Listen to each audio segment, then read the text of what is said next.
You're listening to the ESO Network, your station for all things geek. Hi, I'm Joe Heath. I'm Toni Heath. And this is the Watch-A-Thon of Rassilon. I'm supposed to say a thing here. You don't have to, but you can. I feel like I need to. I feel like that's the pattern of a thing. You need to, come up with a series of jokes. The thing is, you getting to say the name of the show means I'm forced to come up with something clever every time, and I'm just not that clever. Try harder. Let's do a podcast. All right.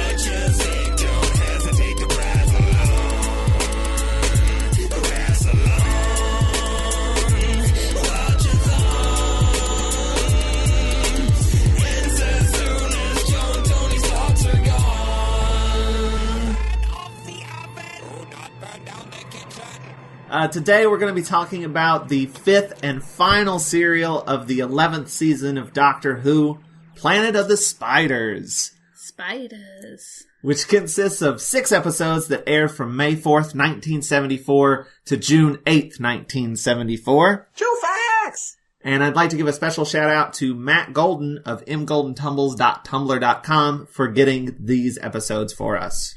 Hey, thanks, Matt. Today we have a new guest. Ooh, Yep. Exciting. Maybe I should introduce him? Nah. Alright. Okay, do it. Okay. Nathan Laws from the 42 cast is here. Yay, everybody clap. Woo! Hi, it's Rassel awesome for you to have me. It sure is. Oh no, now you have to leave. Still not a fan of it, Toni? I'll allow it. I've grown to tolerate it. That's all I can ask for. So, how you doing? I am doing well. How are you guys doing? Doing pretty good. Yeah, it's been a nice weekend. Yeah. A little sad because of what we're going to be talking about today. Oh, true. Yeah. End of an era. Well, pretty good. Okay, so tell us a little bit about the 42 cast and what that's all about. Oh, okay, well, the 42 cast is your ultimate answer to fandom, geekiness, and everything. And that is my not-so-clever pun on the Hitchhiker's Guide for the Galaxy, in which the number 42 is the answer to life in the universe and everything. So, but basically what it is every episode, it is a new cast of people that are interested in a various topic, which is also somewhat random, but has to do with something geeky. We cover TV, movies, video games, books, kind of run the whole gamut of media. Yeah, we just sit around talking about it and have a good time. I've been involved in a couple of those. It's been fun. Yes, you have. Although this episode will probably go out before either of those ones do. So. Will have been involved. Right. I have a backlog right now that I am trying to get through. So, hopefully I'll be all caught up by the summer. That's my plan.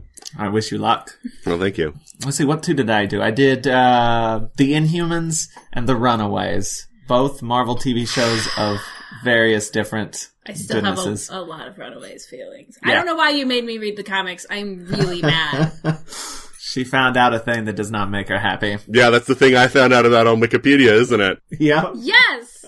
And I don't want this knowledge. I wish I could take it back. Yes, I know it's the same way. I couldn't believe that Wikipedia was just like, oh, here's this thing about this person. And I'm like, oh, so, yeah, no spoiler warnings or anything, thanks. The internet's the worst. Well, you did it to me on purpose. That wasn't the internet. That was you. I didn't spoil you, though. I mean, okay, I read the comic, so now I have the same knowledge as everybody else who read the comics and is also watching the show. But it's terrible. It's terrible knowledge, and I want nothing to do with it. The only thing that I can say is that since they're obviously going a different route with some things, that maybe they're going to change that too. I'm hoping that maybe that won't happen, but I figure it probably will. I figure it'll happen in some way or another. Yeah. They'll probably do at least something with it. Well, let's stop talking about it since we can't straight up talk about it anyway. Well, that was the problem in the podcast. We kept saying, the thing, because the other two people on with us didn't know, and we're like, we can't spoil you on this, so.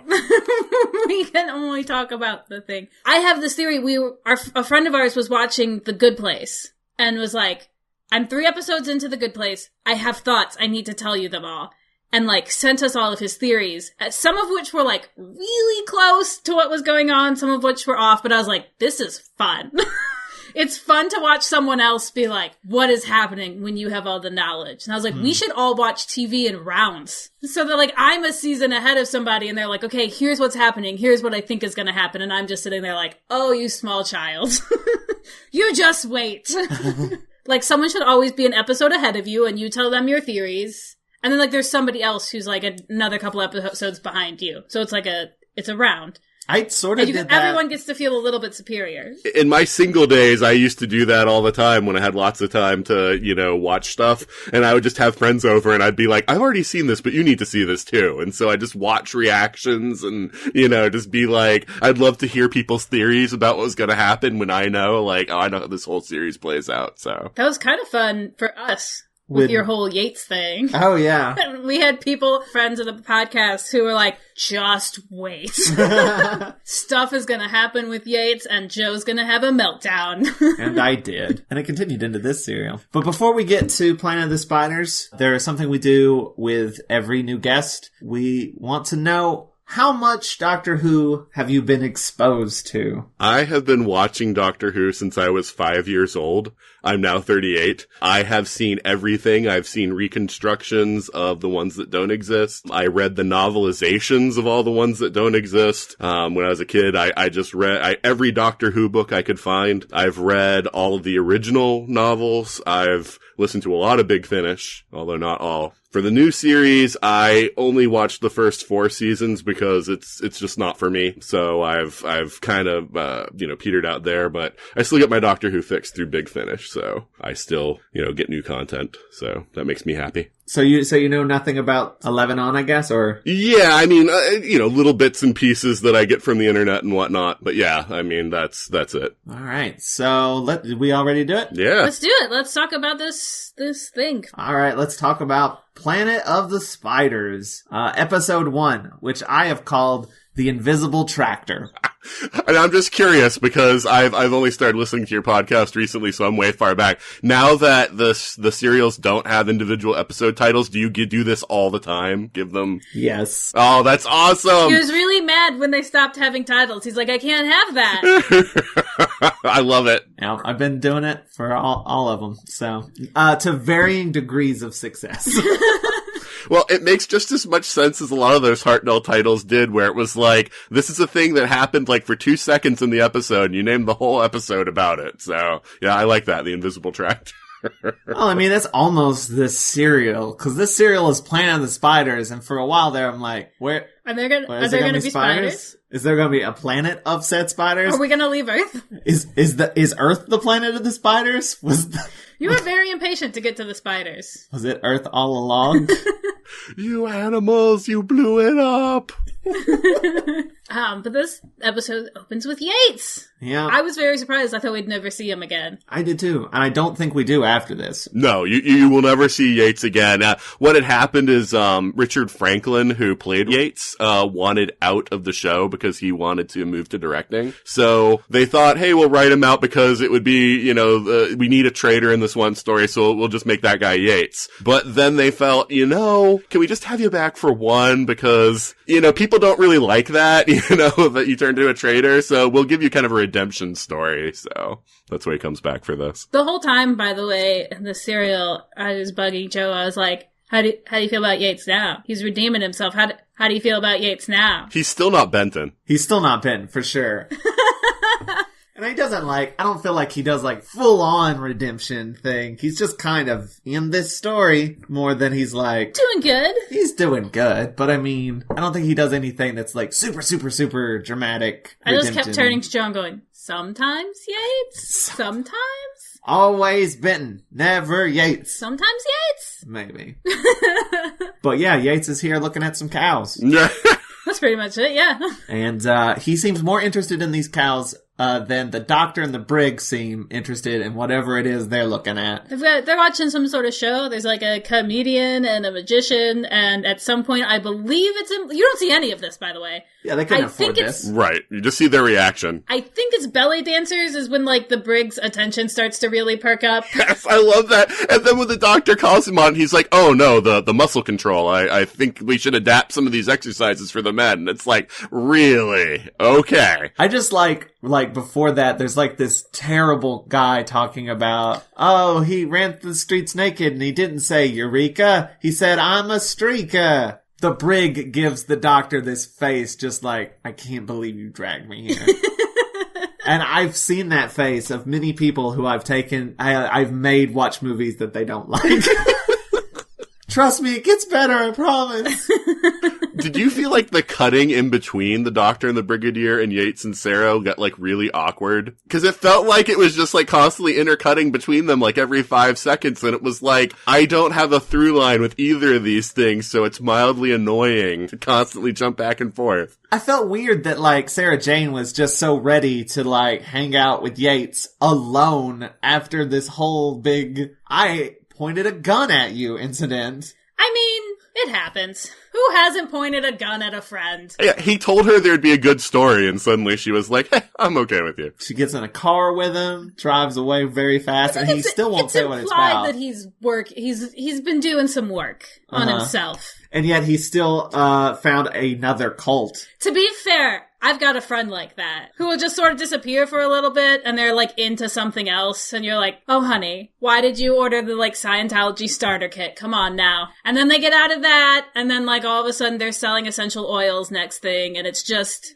keeps happening. Yeah. It's just one thing after another with them. They just need something. Yates is that friend. I've got to say, though, I kind of like the whole arc with Yates because first he's brainwashed in the Green Death, right? You know, Boss, controls him. The doctor breaks that control from him and he kind of gets off on this bent of going with these people who are like, hey, all these industries that are polluting the world are bad. And he's like, yeah, you know what? I think they are because they brainwashed me. And he gets into that whole thing. So you sort of see like the mindset that could get him down that path. Once he's exposed basically and has to leave, he's just kind of left with nothing and he's just got to start from the ground up again. So I feel like the Yates storyline is kind of like the seeds of the kind of television we have now where there are actual character arcs, and I really like that. I like that he has a direction that he goes and it kind of makes sense how he's going through it.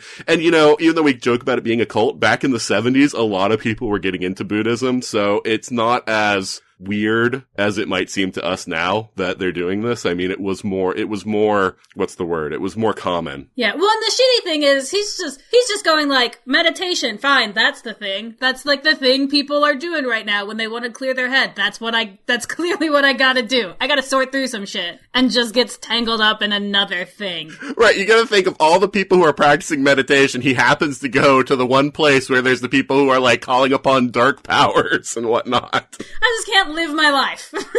That's what happens too, is he's going into the basement of the place and he hears them all chanting and stuff and there's this like carpet that starts glowing. Before anything even appears, he bumps into a spider web and has to run out of there before they catch him. Right, that scene was very Runaways. I was like, oh, this reminds me of Runaways. But I was like, is that the spider? Is this the spider? But that was just a regular spider.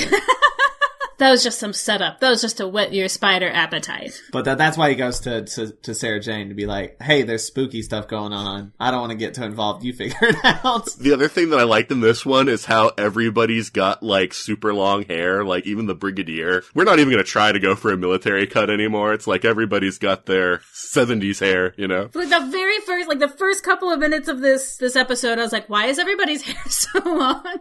And Chris, who watched it with us, was making fun of me. He was like, hair grows. And I was like, but it's so long. And it's everyone. Right. I mean, in the military, they have rules about that kind of thing. I'm weird about haircuts. Like, if somebody goes and gets their haircut, I'm like weird for a whole week until I'm used to it again. So like, when we got to this episode, I was like, everybody looks slightly different. No.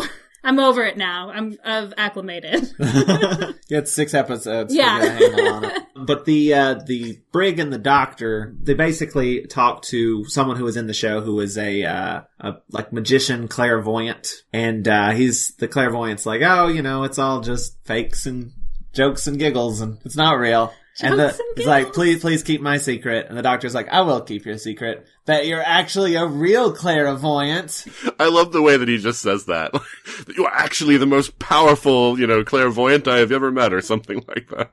And the only reason why is 'cause I think he's like, you were slipping. You answered the question before your assistant could tip you off. I guess he had like a assistant to give him hand signals or something just to shy people away from thinking he was actually real. Which is a terrible way to... I guess it's pretty good. Pretending to be a clairvoyant is a pretty good way to hide that you're a clairvoyant. I can't tell if that's terrible or great. Right, who believes that someone in a cheap variety act would really be a psychic, I mean, just like, oh, it's just a show, And he can also move dinner trays with his mind. Yeah. Which he does. And the Brigadier's eyes, like, his eye line is like 3 feet above where the thing is. I also like how at the beginning of it, because he's like, you want to like hire me out for your military base or whatever, and I'll do a show there. And the Brig's like, oh dear God, no. But then once he moves the tray with his mind, Brig's like, you should put that in your act. That was amazing. He's changed his mind a little bit. But he wants... The Doctor's going to help him. Yeah, because it hurts him. When he moves stuff, it hurts his head and stuff. He doesn't do a great job. No. Because that guy gets dead. That dude does die. Also, let's get this out of the way real quick. Okie doke, let's do it. Let's talk about it. We start meeting other people at the monastery. Yeah. We meet the guy who's eventually going to be our villain, whose name is Lupton. And we also meet the sort of, I guess, spiritual leader, I suppose. I forget his name. Well, Cho-Ji is the assistant. Yeah, that's the guy I'm talking about. Cho-Ji, who is very unfortunately in yellow face. Yeah. And also, I'm not entirely sure why. It's Tibetan. But yeah, I mean, it's unnecessary. Like, obviously we would say that it was unnecessary. Because it's actually, in a way, almost double yellow face. Because of a twist we'll find out way later. Because of things that happen later. Because he's doubly not Tibetan. I don't know. Yeah, I mean, this comes up from time to time in Doctor Who. I can't say that I really know too much about the acting scene in England at the time to know if they had a lot of diverse actors to choose from, but yeah, it seems like this happens quite a bit. I'm struggling to remember something that I read ages ago, that like there's like a certain actors union that like they just didn't want to work with. There was a fact that I had read specifically about this, and it's gone now. Gone from my memory forever. I would just not write those types of characters if you didn't have access to them. If you didn't have them to play the roles. Yeah. And we're not out of it yet. We haven't gotten to like the worst bit. Yeah, I mean, but that's the thing. At the times that it was not, at the time people, I don't think it was accepted by the culture of the time. They didn't think they were doing something wrong. So yes, nowadays we definitely wouldn't do that. And if someone did do it, you would be horrified. I think it's important to point out, just because we are here today. Yeah. It's hard to go back and watch these things and just sort of, for me, to like skate over them and be like, anyway, and like not bring it up, because we are living up here in the future. So you have to at least like address it. And I also think like, by and large, the culture was like, yeah, I don't see anything wrong with that. But I have to say there were probably a handful of people who were like, wait a minute. And like really what the difference is that like the culture at large has started listening to those people and being like, you know what, you're right. That's kind of shitty. Let's not do it anymore. So I mean like, and obviously you can't judge people for doing shitty things when they're not aware that they're shitty. Yeah, doing things unintentionally, yeah. Yeah, but there it is. We've addressed it. And that's I figure that's the most we'll say about it until we get to the reveal. Then I'll go bring it up again. Well, speaking of slightly problematic stuff, there's also another character we meet whose name is Tommy, who is kind of a parody, or not a parody. It's Flowers for Algernon. Yeah, it's not a parody. It's sort of just a straight up homage. reference. Yeah. Yeah, I like Tommy. I like Tommy too, but there's definitely some problematic aspects of it. Because, well, I'm just going to go ahead and say his whole arc is... Yes. He gets sort of... there's a blue crystal that, like, amps up his smartness, basically. Yeah, he's obviously mentally handicapped at the beginning of the story. And then, yes, the blue crystal expands his mind or something to that degree. There's just one line that I think Sarah Jane says where she's like, Tommy, you're normal now. And I was like, ooh, you can't be saying that. But the best part is his reaction, which is, I certainly hope not. Which I love. That is a great reaction to being told you're normal now. Like, no thank you. I'll have no part of that, please. Which, of course, he isn't, because even though his intelligence is increased, he's like this pure person that's able to, resist some of the stuff that's going on because of that. But anyway. They even when did Flowers for Algernon come out? Was that? No idea, man. I'm assuming it's I just read it once in lit class. Because if it is a reference to that, there's also a thing of Tommy really liking flowers. Pretty things. Pretty things, yeah. Because that's the first thing he's like trying to show Lupton, this like, hey, I've got this flower, and like... Yeah, but that even goes back to like Of Mice and Men or other things where it's like the person who's mentally handicapped likes the pretty things and the soft things, and it's childish, they depict them as being childish people even though they're grown. Mice and Men still makes me sad. Well, this doesn't end like that, so... Yeah. I was about to say, that is also the way that it doesn't, because in Flowers for Algernon, they regress.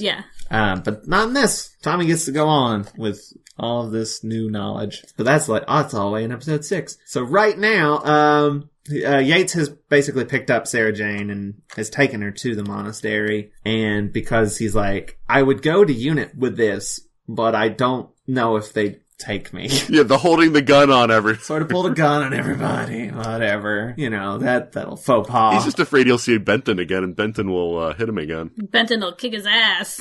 Oh, man, I love Benton. I know you do. I know. I think Benton is an official companion. That's what I feel like. He's traveled in the TARDIS. Yes. And he's cute. So. But on their way there, I don't know, Lupton has some suspicion. Lupton has some suspicions about Yates. Well, yeah, because they hear the car. After they hear the noise while they're meditating, they run upstairs and they hear Yates, and they say Yates is the only one that has a car at the monastery. So he's suspicious that Yates saw them. His midlife crisis convertible. It's a very nice looking car. A speedy little red thing. You wonder how he affords that on an army salary that he doesn't even get anymore. He probably got some money from the whole Project Rebirth or whatever it was called. Golden Age. But him and Sarah Jane are driving, and suddenly there is a tractor in the middle of the road, and they swerve off the road, and the tractor is not there. That is where my title came from. I guess Lupton made it exist with his mind? Yeah, because they show them meditating, and they cut between that and them seeing the tractor. You're given to believe that they created some illusion, drive them off the road, but it didn't really do much. It just drove them off the road. It didn't kill them or anything. So. Also, do they use this ability any after that? No. That seems like a little waste of time. I would be using that constantly. I'd just be throwing illusions at everyone. You would just make your, illusions that you're working while actually you're taking naps. Yes. Watching movies. Yeah, I'm hard at work. You could just make the apartment look clean, or make people think the apartment is clean. But then you'd have to be chanting, constantly while the people are there at the apartment, so they'd start wondering what's up. Why do you keep going, Please take a seat. Would you like a drink? So it kind of breaks down on the practicality aspect. What I need to do is hire someone to chant for me. Or just, set up a program to, chant on my computer. There's an app for that.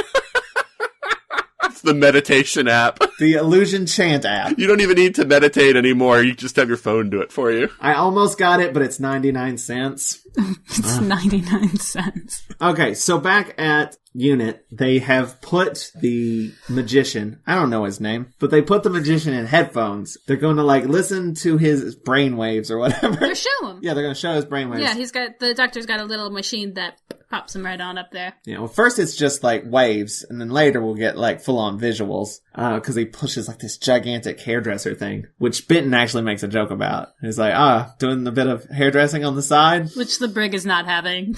He's like, oh, I didn't see you there, sir. But before that, they're testing to see how good he is at like being clairvoyant. The brig gives him his watch, and he starts telling where he got the watch, and it seems to involve a lady from his past.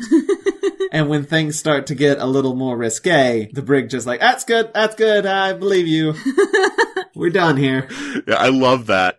Anytime the Brigadier's embarrassed is like a wonderful scene, because he's so sincere in his embarrassment that he conveys, like, oh no, I'm a Brigadier, I can't have, that kind of stuff. But I will say one thing, it's a very minor spoiler, because we will see the Brigadier continues throughout all of Classic Who. He eventually marries Doris, the woman from the story, and we do meet her. Aww. I like just like that tiniest bit of personal information, and he's like, okay, shut it down.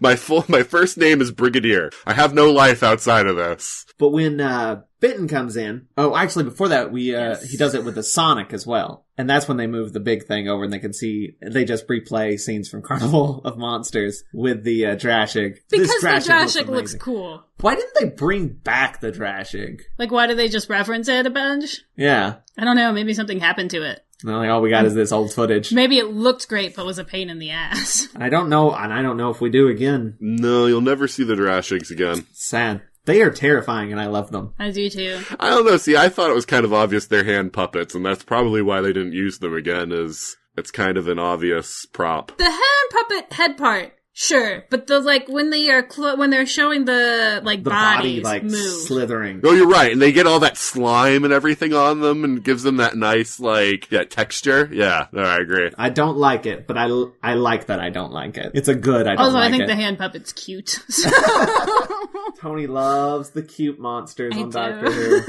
She's waiting for them to bring the Quarks back. So since I haven't heard it, how do you feel about Agador from the Peladon stories? Agador's just a big old puppy. Yeah, I know. See, I love that, and I love that it loves the Doctor, and it's like his pet. It made me very sad that they killed Agador. It's Old Yeller is what it is. You gotta do it. Listen, I remember being in grade school, and I had to read some book, and just ranting at whoever was standing next to me at the time. It was just like, I can't do it. If someone gives me one more assigned book to read with a dog in it, I will throw a fit, because it's just gonna get dead. And I don't know why they keep doing it to me. You have to read the book where the dog dies? No, I won't do it. No more. No, and I haven't read a book with a dog in it since. Wow, it's quite traumatic. What's that new one, that new movie that just came out? A Dog's Purpose? That one dies multiple times. It's the same dog, just keeps dying in some sort of messed up Groundhog Day situation. Just remember being very young and this is emotional manipulation and I won't stand for it. Just this once, the dog gets to live. All dogs go to heaven. Dead right at the beginning. So anyway, Doctor Who. Yeah, sorry. Rant over.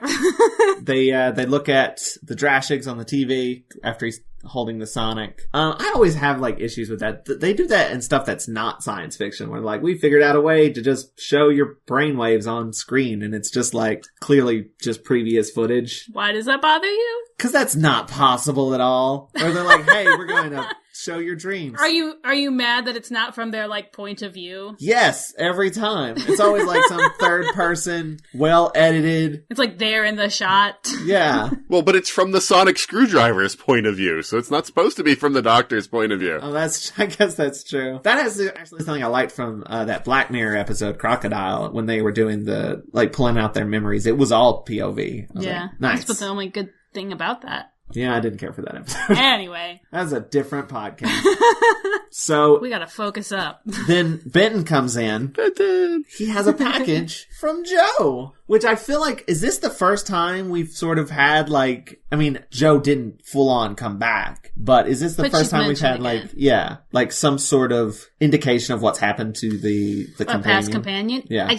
As far as I remember, yes. I want to say that when Liz left, because she left between seasons, they did talk about her the following episode. Because they had to explain why she was gone. But yeah, I think that otherwise, yeah, this is it. Now, in this one, we also have the added Joe gets to say stuff. I mean, through a letter, but she does get to say stuff. It's not just like, oh yeah, we kicked her out over the break. But there's a nice letter, which I thought was hilarious because in the Green Death, she gets that, the doctor's like, look at this blue crystal I've got. And like, Joe's like, okay, that's real, I don't care. I was gonna make out with this dude and you barged in. And then at the end of the episode, he's like, here's a wedding gift. And she's like, oh, thank you. That blue crystal I don't care about. And then in this one, she just sends it back.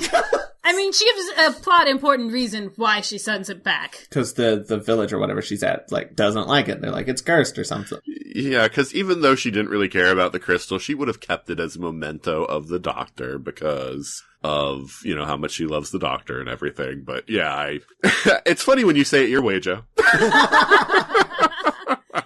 Oh, and she's also like, if you're not in, Brig, can you take care of it? And if Brig, you're away, maybe Yates or Precious Benton or something like that. She says Precious Benton. And like, Benton just like does the most cute like face. He's like, oh, she thought of me. He glows a little bit. Her not realizing that Yates has become a traitor in the meantime. Yeah, but the clairvoyant picks up the crystal and starts basically freaking out about it. Well, actually, before he held it in the package to see what it was. And he's like, it's from a long way away. Yeah. And the Brig's like, well, we know it's from a long way away. It's a package. From Joe. We already knew this. He's like, no, like, space and stuff. But yeah, then he actually touches it. The doctor who's like, oh, this crystal is so powerful and everything, he just leaves it on the table for the guy to grab. While he's talking with the brigadier and everything, they're not noticing that the guy's just grabbed the crystal and is staring at it. The doctor's pretty lazy about stuff like that. Well, let's go back and talk a little bit. We skipped over a lot of like Sarah Jane Yates stuff. They've been sort of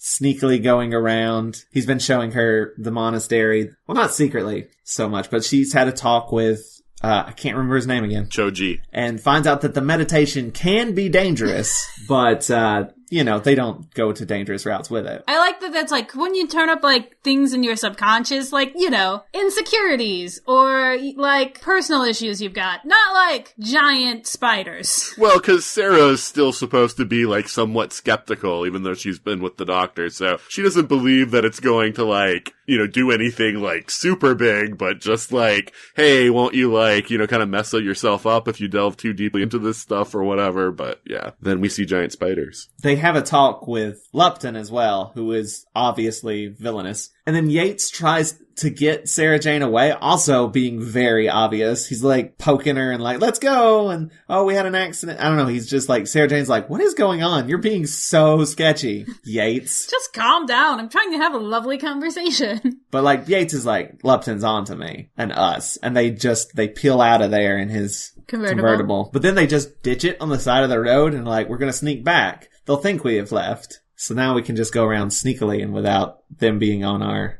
trail. He was trying to be obvious. I mean, he wasn't trying to conceal it to make them think he was terrified of them, so that they'd think, well, we don't have anything to worry about that guy because he's terrified of us. And so that's why he was just like, now we can just like go back in and they won't suspect a thing. It buys them a little bit of time. Well, they sneak in the window and they are immediately caught by Tommy. It's my favorite part of their plan is we're gonna sneak in through the window like no one's gonna notice that. Just climbing up the side of the building. But yeah, they basically buy off Tommy.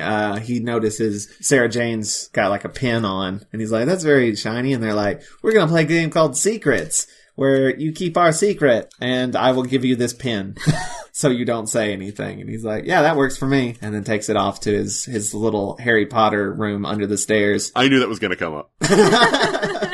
And Yates accuses Sarah Jane of using her feminine wiles on him. Yeah, because, she's a woman. So, it gets too much, I think, in these 70s stories of the whole, like, because they always say she's a woman journalist and stuff like that, where it's just like, man. I mean, Sarah Jane just was kind of like, what? Like, excuse you, I just did a thing, like, while being a woman. Literally, all she did was give a guy a pin.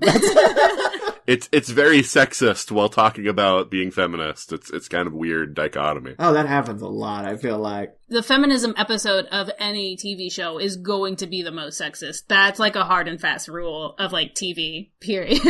Every time they're like, we're going to a planet that's nothing but women. And then there's always, it's just like, women are strong and great. And then also it's just fails so hard. They should just stop doing that trope. I feel like every time they're like, we're going to do it, but do it right. And every time it's just they like... do it wrong in the exact same way.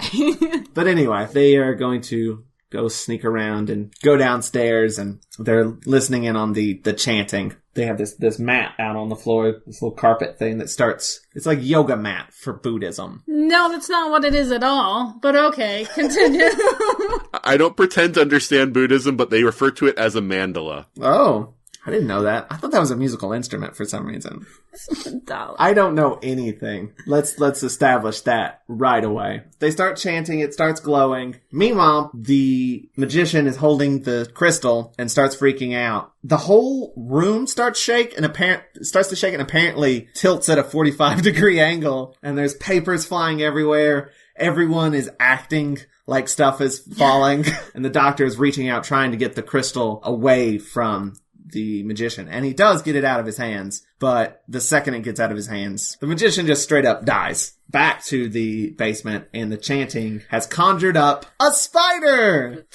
A slightly larger than normal spider! Okay, I was you expecting... seemed upset about that. That's not slightly, okay? That thing is like 2 feet long. You That's were like, true. it's not that big. And I was like, if you went into the bathroom and that was sitting on the toilet, We'd move. how big would you say that spider was? That's a giant spider. Well, okay, what do you want? I was expecting a giant spider, like... Well, you get that later. That's true, we do. And I was very pleased. I don't like 2-inch long spiders, let alone a 2-foot long spider. I think this is enough nightmare fuel. If they didn't look so obviously fake, I mean... It's the other problem, but... They almost look like cute move a little bit dogs. nice. They do.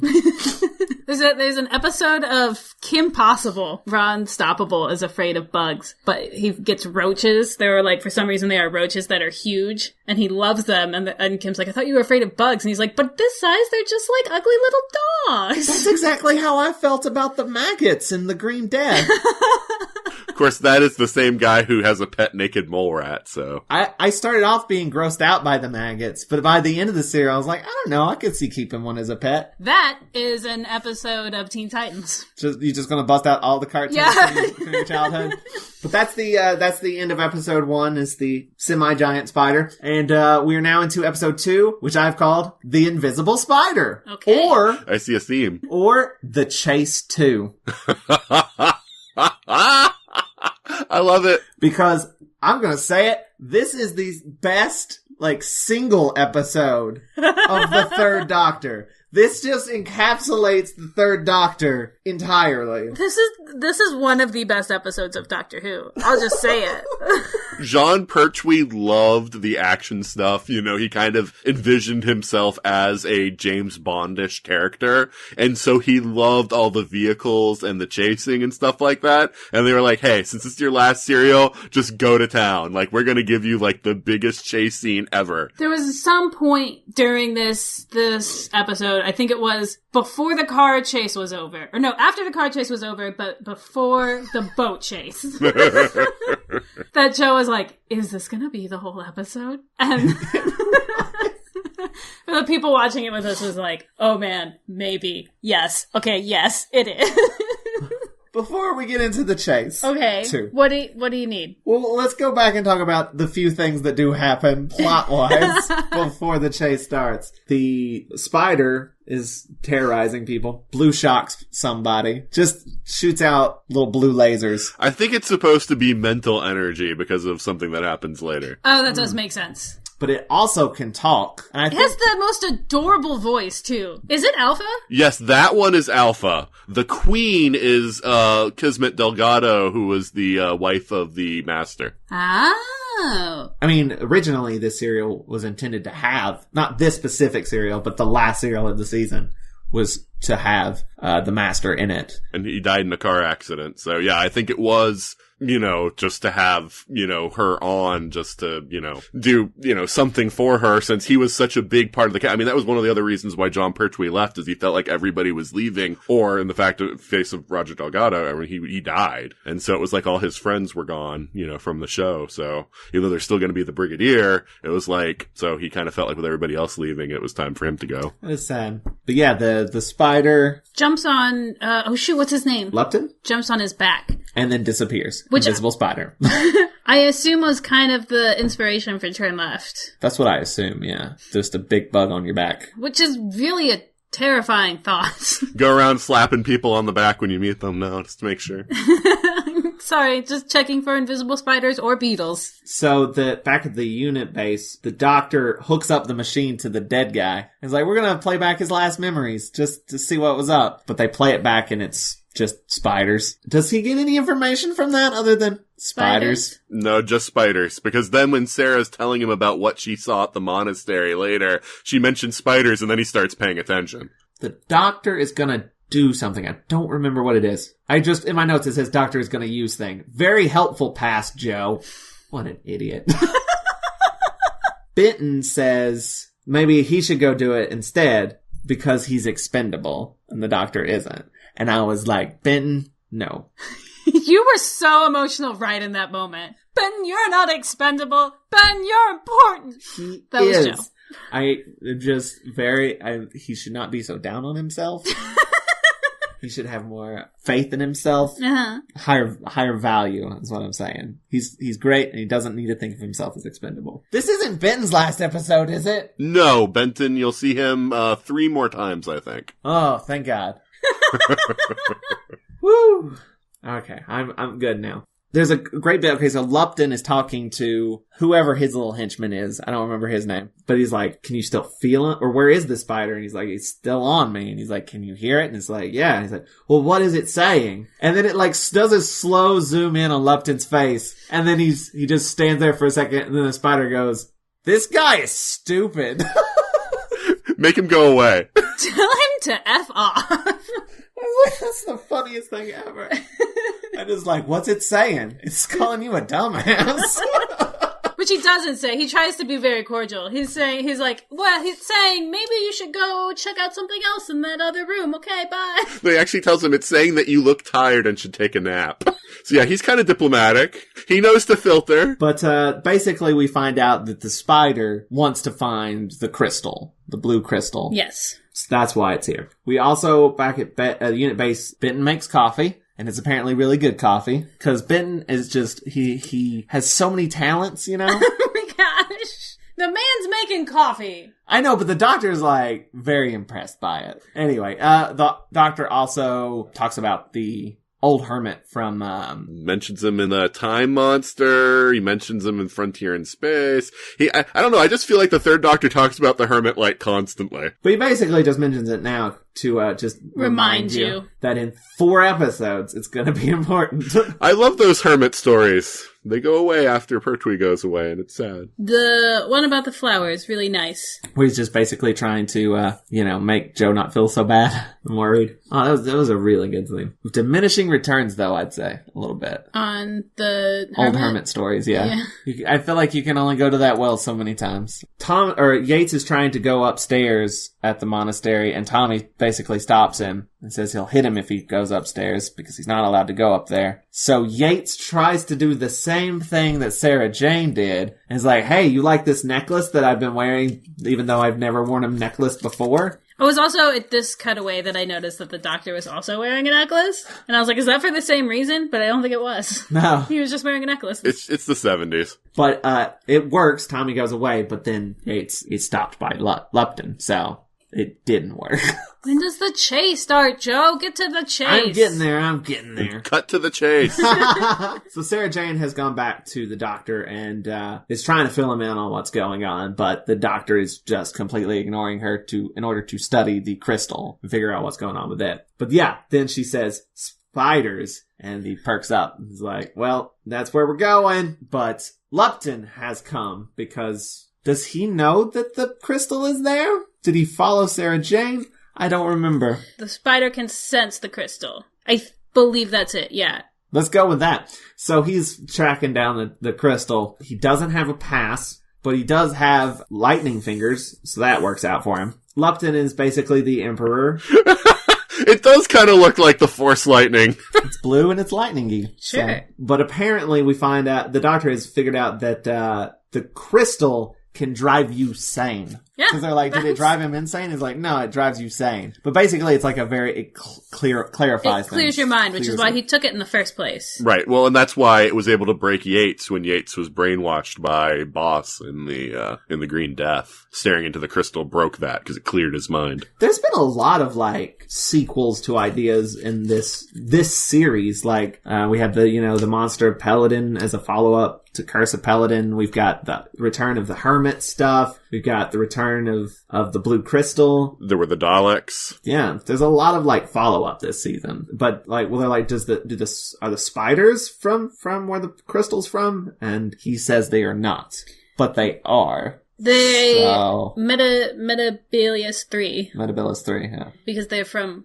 farther in the future from when the Doctor was there. And you had a theory that maybe the Doctor brought them there and they just super evolved? Yeah, I was wrong. It was other people. But I Yeah. was like, watch this all be his fault. Right, but that was still, I mean, that's basically the idea of what happened and how spiders got there. You just, it just wasn't the Doctor. Just the Doctor landed the TARDIS and hadn't been cleaning, so there was spiders all over it. It's funny though, because it's like they have the one story in the first Doctor's time when they carry diseases from one time to another, and then they never bring that up ever again. But yeah, the sort of idea that. And theoretically, it ought to be happening all the time. Like you've got a cold and suddenly this other alien race is just dying. Isn't that War of the Worlds? It's true. It's the whole plot. Benton gets attacked by Lupton, gets lightninged, which makes me sad. But he also, makes the crystal disappear from the office and into his hands. Yes. I mean, I guess it has to, because I saw that and I was like, wait a minute, why did you get that close just to do that? But I guess maybe he can only do that from close or something, but. There's a limited range that power works at. I'm like, you should have just stayed at the monastery and teleported it to your hand. Well, that's something else that happens at the end of this episode. But then he gets it and he runs back. Benton's getting back up and he punches Benton. Just stop hurting him. Oh my god. Brig tries to shoot at him as he's running out of the building, but he gets into the Who-mobile and takes off. It's at this point that it starts. They all get in Bessie and start chasing him down. Well, okay, they get into Bessie, but the Doctor gets into this, I don't even know what it is, helicopter plane thing. And flies into the air. It's called a gyrocopter. It's amazing, and I want to. You're right. It's like a lightweight one-man helicopter that, it's something John Pertwee saw, and he said to the producer, I want to have that in my chase. Can you talk to the owner and see if you'll let us use it in Doctor Who? You ask somebody, hey, do you want your, device to be in Doctor Who? Of course, they're like, yeah, that'd be awesome. Great advertising. So, yeah, that's the story. I feel like it slows the chase down in order to be like Bessie is chasing the Who-mobile and he stops to go get in this thing so he can keep an eye on it from above. I'm like, that's taking a precious time. Yeah, but the important thing is that he got to be in a helicopter. Now, do you guys realize that the Who-mobile was a car that John Pertwee had commissioned? Yes. It's amazing. And I'm pretty sure it's only in this and Invasion of the Dinosaurs.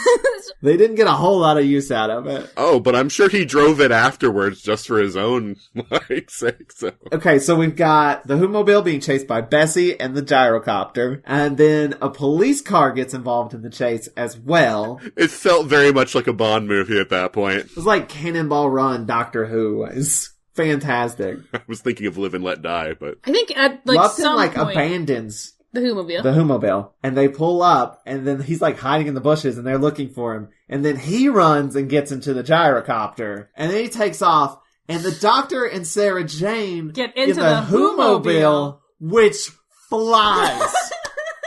Yeah, the Brigadier's like, you'll never catch him. He's airborne, Doctor. And the Doctor's just like, just watch. Now, the car chase bit car chase and the gyrocopter. Yes, both lasted quite a bit. Now, at this point, we're a full airborne chase. This lasts quite a bit. He has to land, too, because he's low on fuel. And then, there's a third thing. Well, there's a foot chase for a little bit. But yeah, then he steals was it a hoverboat? A hovercraft. Okay. So good! I just saw the documentary where the producer talks about this. He said he was going, because the producer was a sailor, and so he would go to the sailing shows. And he said that John Pertwee comes up to him and he's like, hey, there's this guy that's going to be at the sailing show who's like designed his own hovercraft. He's like, go ask him if we can use the hovercraft on Doctor Who. So again, it's John Pertwee just like, I love all these things and I want to drive them all, and, you know, it's part of the show. It'll be part of the show, so it'll be okay.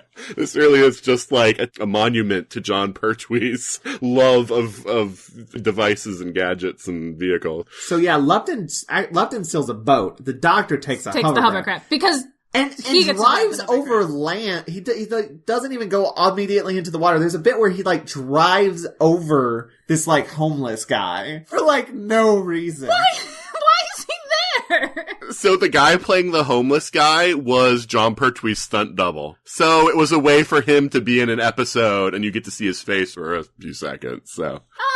Oh, that's nice. I always think that's great when people are protective of their stunt double and want to make sure they get there too. I've definitely seen his stunt double's face before, but I don't think the show wanted me to. It's definitely times where I'm like, that is not John Pertwee.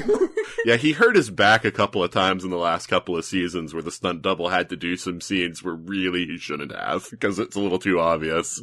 So the hovercraft and the boat are just, he's chasing the boat down in the hovercraft, and he jumps from the hovercraft into the boat. Into the boat. And then he disappears. Lupton could teleport away at any point in time. But he needed the time to concentrate. So maybe that was the problem. He just didn't have the time to concentrate. I guess. This entire episode was just an excuse for the chase. That's it. It was beautiful. I loved it. It was a work of art. I wouldn't have changed a thing. You didn't want him crashing the Who-mobile, did you? If he had teleported while he was in the Who-mobile, then, you know, that would have been problematic. That's true. Nothing was better than watching the Who-mobile fly through the air. It was very satisfying. Well, and I love that Sarah's like, well, now what are we gonna do once we catch up to him? And he's like, he's running out of fuel, so now we're just gonna wait.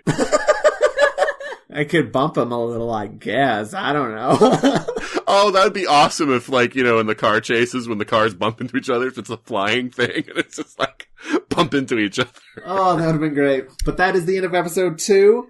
We are now into episode 3, which I have called The Invisible Salesman. Okay. Because, yes, Lupton teleports out of there back to the monastery, which Tommy sees happen. The Lupton and the spider have a sort of discuss things. Basically, she's gonna take him to the spider council on her planet. And she's like, clear your mind of all ambition so that the other spiders won't kill you. And then, like, I don't know, they, like, have a conference with this spider council, and it's just his floating head. I like the spider council. There's, like, this... Table? Yes. Why are they so high up? And they want to be tall. They actually explained this in the documentary I watched. It's so that you could have the humans and the spiders in the same shot and it didn't look awkward when they're talking to each other. That makes so much sense. I just thought they liked being fancy. They just want to look down on people. But I mean, like, I have a cat. I understand that, like, all she wants in the world is to be taller than everyone else. It's her main goal in life. I imagine the spiders are the same. Well, the thing to me is it's only disappointing, and it's just because the cost and the issues of how to shoot it would have been much bigger, is that it really should have been webs that they're on, you know, instead of tables. I mean, it just seems kind of silly that they've got these, with a little web pattern on it. You know? But it's a table. The webs are there in aesthetics only. But yeah, that probably would have been a bit difficult to shoot and everything if there were just webs everywhere that they were hanging on. But it is revealed that the spiders, like the great one they refer to, wants to basically conquer and return to Earth. Where they are originally from. Yeah. Right. And this is kind of my problem with this, is it's like, so you want to invade Earth before your ancestors got to Metebelis 3. Do you see the problem there? I think that there's a problem with your plan. That is an interesting question. Are they chanting and pulling spiders from the future? Yes. That's... But when the spiders go back, do the spiders have time travel? Yeah, it's through the meditation. Because they talk about how they search for the crystal through time and space. So that there's time travel involved. Because remember, it's a human colony ship that brings them to Metebelis 3, so it's got to be the future. I didn't even think about that until just now. So whenever they patch in to have the spider conference, they're patching into the future. I didn't think about it really either. It is a terrible paradox-causing plan. It was doomed to fail from the beginning. Lupton's gonna take a nap and the spider jumps off his back, right? That's basically it, yeah. Spider's like, I got shit to do. It's a good thing he didn't lay down in his bed, on his back. Squish. But the doctor, Sarah Jane, and Yates all go and they talk to, Choji. Why are Choji? you having such trouble? I'm gonna write it down. I'm gonna write it here. Choji. Okay. Basically, they're asking about Lupton. He's basically like, well, he was here. Like, he's here now. There's no way he could have... I mean, he'd have to be like a teleporter or something. But Lupton's henchman guy... He's not really a henchman. He's just like, hangs around Lupton a lot. To be honest, yeah, none of the other people around Lupton, even though they were all like chanting and trying to, all had to be part of the plan, they all seem very confused that something actually happened and like upset and not cool with it. Well, yeah, I mean, because you think about it, I mean, if you get a bunch of people around, you're like, hey, we're gonna dabble in magic, whatever, people think it's just for fun, right? They don't think it's really gonna happen. So I thought that was believable. They all start backpedaling really fast. They're like, whoa, you know what? Never mind. Can we just go back to the normal meditation thing? Like, that was better. There were no talking spiders. Right, yeah. We don't want the big spiders anymore. But he basically comes into Lupton's room and is like, hey, maybe you shouldn't be messing around with scary space spiders, maybe. Lupton just starts going, I was a great salesman. Just goes into like this big evil monologue about being a salesman. I don't even remember what it was. I was just like, why are you talking so much about being a salesman? What it was he's like, I was a salesman and I was great at it and I was doing good. And then one day they were just like, fuck you, and laid me off. Yeah, I mean, there's very much throughout the entire Pertwee era, they've got this whole idea of the big business hurting the little guy, all the problems that come from that. I mean, it's really topical even nowadays. So, that's one of the reasons why I like this, this time period in Doctor Who. And, but yeah, so he basically just became, obsessed with revenge or whatever, because he said that even when he tried to start his own business, they like came and shut him down. And so he's like, now I want to make them beg and make them feel what it's like to have nothing. And so he's got issues. So future spiders. So while he's giving this big monologue, Tommy peeks in through the window and steals the crystal, and thus begins his journey into becoming smarter. Through kleptomania. That's the lesson. Steal stuff and it works out for you. Go ahead, take that weird glowing crystal. It can only help. At this point in my life, that is probably true. So then the spider comes back in and is all like, what are you guys talking about? The other guy's like, well, I'm gonna leave now. And it's like so casual and weird. Like, there's this weird talking spider on the floor and you're just walking around it to get out. I don't know. They're just all casually accepting this. Well, I'm gonna go fix myself some lunch. Have fun with the spider. What I think is great, when Lupton's talking to it mentally, it once again says, this guy's stupid, get rid of him. It's like, it becomes a running gag with the spider constantly telling Lupton to get rid of the other guy. Oh, he just doesn't like that guy. Poor henchman. But the spider's like, heads up, the doctor is coming, so prepare. And he like puts up some resistance to it, and the spider just like goes, and he's like, oh no, my head, because they have a telepathic link, I guess. So, I'm sorry, what sound does the spider make? The spider goes,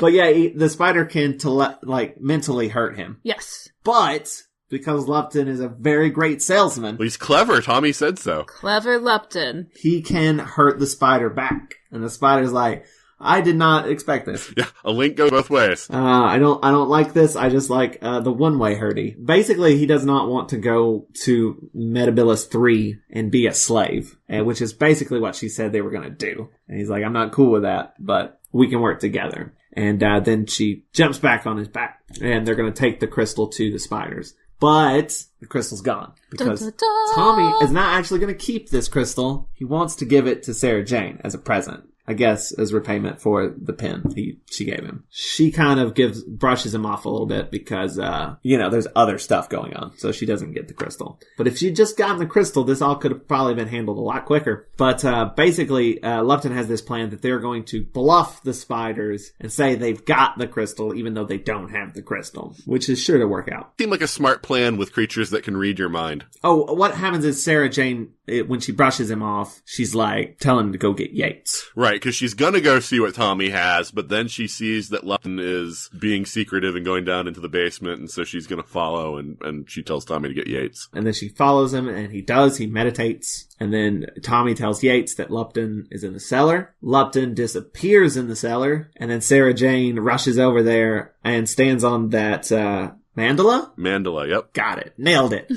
And she disappears as well and teleports into a blue screen. I like that they did it from her point of view, because usually when you see teleportation, it's an external shot of the person fading away, then you go to the new location and the person fades in, and you see it from Sarah's point of view with the Doctor and Yates running towards her, and it fades from them running towards her to her being in the other place. I liked that. I don't know why, but my immediate thought when she showed up in the new place, for some reason very much visually reminded me of when Alec Baldwin's character goes to the sandworm place in Beetlejuice, when he goes down the stairs and then suddenly he's on another planet. And just the way, I don't know, everything's so bright and deserty and stuff. Just suddenly. My question on this is, why do the spiders teleport Lupton to the middle of the desert instead of right into the building where they are? It's just rude, I think. It works a bit like the TARDIS, where it's just not quite where they want to be. Because then, Sarah starts following Lupton because he's only a few feet away from her, and he never notices that she's following him either. Just okay. And she doesn't get to follow him too much because she gets grabbed by villagers. This is when it sort of becomes like an older classic Who serial, I feel like. Like a more standard sort of, we're going to another planet and here's the villagers and we're going to meet the two... Your least favorite two characters? Yeah. Every serial has them and they're coming up soon. Sarah Jane's brought to the village and this guy wants to kill her because, I don't know. He doesn't know her. She's new. Yeah, he thinks that she's a spy sent from the Eight Legs. And she actually says spider, and they're all like, it's forbidden. That is a forbidden word. Can't say spider, that's offensive. That's They're just 8-legged. Okay, so this guy that wants to kill Sarah Jane is one half of my least favorite duo in all of Doctor Who. Because you always have the brash young guy who's like, let's kill everything. And then the one leader who's like, no, let's talk it out and deal with it in a good way. And he's coming up later. But it's every serial. It's literally every serial. There's always this duo. Anyway, some horn sound, which I guess announces that spiders are coming, and they hide Sarah Jane. None of them are like, yeah, let's kill her. It's just that one guy. In fact, he's got his whole family who's like, will you chill out? And the spider comes, they're carrying her in this pillow thing. There's got guards carrying her around on a pillow. And they're basically saying that they want Eric. Yes, Eric is the leader. Yep. Either they get him or just any of two-leg will do. They gotta kill somebody. They're not super picky about who it is. So it's either if they don't give Eric, then they'll just take anyone. Well, no, they actually say one person from each family. And it's only when the dad says, please take me instead because I helped him escape, that they say, okay, we'll just take you then. What happened was Eric struck a guard, punched him or something. Maybe it was a slap. The guard was abusive, and so he hit the guard. And then the spiders are basically like, why do you think we care? Don't explain things. We don't like any of you. Ugh, gross humans. The other thing that I like about this, though, is that unlike most sci-fi and Doctor Who, where there's only the one village or whatever, they talk about there being other villages. And they even say, there's this one village that was wiped out, because they oppose the spiders and we don't want to be like them. It's true. Yeah, it certainly is just one village and that's it. But they're going to take the old guy and eat him. That's what they're going to do. But in the midst of all this, the spider sees Sarah Jane. But then the Doctor TARDIS is right in the middle of all this. And Sarah Jane sort of runs away and hides. Which is just she puts on a coat. My favorite part of all of this is, okay, they're talking about how they need Eric. You know, the villagers are like, tell, Sarah, don't, let them see or whatever. They're standing right in the doorway. So when the dad opens the door to come out, you see Eric and Sarah Jane in the doorway. And I'm like, how do you guys not see him? He's like, oh yeah, Eric's fled. I'm like, they just saw him through the door. He's not even standing like a little bit to the side or whatever, so you can't see. It's like, it's right there. Hiding in plain sight. That's the Doctor Who staple, hiding in plain sight. But the Doctor arrives, briefly talks to the Queen. The Queen's like, I don't like you, which leads to the Doctor, karateing people, which he is known to do. But then he gets zapped by this. Yeah, the guard zaps him. And that is the cliffhanger. That is the end of episode 3. And we are now into episode 4, which I have called The Web Planet 2. These titles are great. I need a list of all your titles for all the serials. It's going to be my new headcanon. Nice. Some of them are really bad.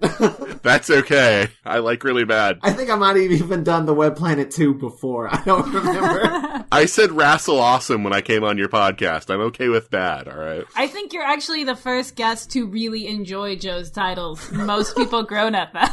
We have another guest who just says, no, here's my better title.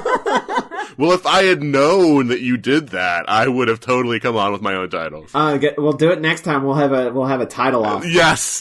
I'm gonna enjoy that. And okay, so this episode, it's been doing something, I feel like it happened a lot in this third Doctor era. An incredibly long recap. Oh my gosh, yes. Yeah, this one was really bad with the recaps. I think I timed it and it was at least 2 minutes, that is so much. That's a lot of airtime. They must have been running a little short and they figured they had to pad out the episodes by doing longer recaps. And they padded out an entire episode with a chase. But they intended to do that. Because, it starts back before he even talks to the Queen. Like, right when he TARDISes in. Or, no, they don't leave with the Doctor. They just leave because the Doctor is apparently dead, maybe? They think he's dead, I guess. And they leave without Sarah Jane because we don't see him. Because this whole village is like a Where's Waldo. She's not hidden super well. She's just wearing a different coat. Yeah, she's got like a scarf thing over her head. Oh, that's right. Yeah, because while the Doctor's fighting the guards and their attention is on him, the one girl gives her the shawl or whatever to put on. So it's completely disguised her. She looks like a completely different person. But the Doctor isn't dead. He's just not doing great. He's mostly dead. Mostly dead, yes. I like that everyone's telling Sarah Jane that he's dead. And she's like, no, you don't understand. He keeps doing this. He's very sturdy. I thought he was dead twice last serial. It just happens. But he's dying, I guess. But meanwhile, back at the monastery, Yates is listening in on the meditators. That sounds like a Doctor Who villain, the meditators. This was one of the original titles for the serial was the meditators. The meditators from Meditatros 3. But they're like super worried about, I don't know, they seem like worried that they're going to get in trouble. They are like, what are we going to do? But they haven't really done much. Well, they think they're going to be blamed for Lupton's death, because Lupton disappeared, and it's like, are we going to get pinned for his murder? Because we think he's dead now, because he's just gone. But there's no evidence, so they'd be fine. They've in no way been implicated, and they're just convinced that they're going to go down for his murder. They seemed very panicked, whereas I'd be like, okay, here's our story. Let's all get it straight now. And then they hear Yates listening in, and then they open the door, but it's Tommy, and they just basically shoo him away, and then Yates goes back to spying. So Lupton goes to meet all the spiders and is like, I have the crystal. I'm not going to give it to you until we are rewarded. Because he's a good salesman. And the Queen mentions that he was followed by Sarah Jane, which he was completely oblivious to because he doesn't know how to look behind him. You'd think the spider would have seen her because the spider's on his back. And their eyes see all around, so. The spider should be your rear view. Then we go back to, this is when Tommy basically starts reading.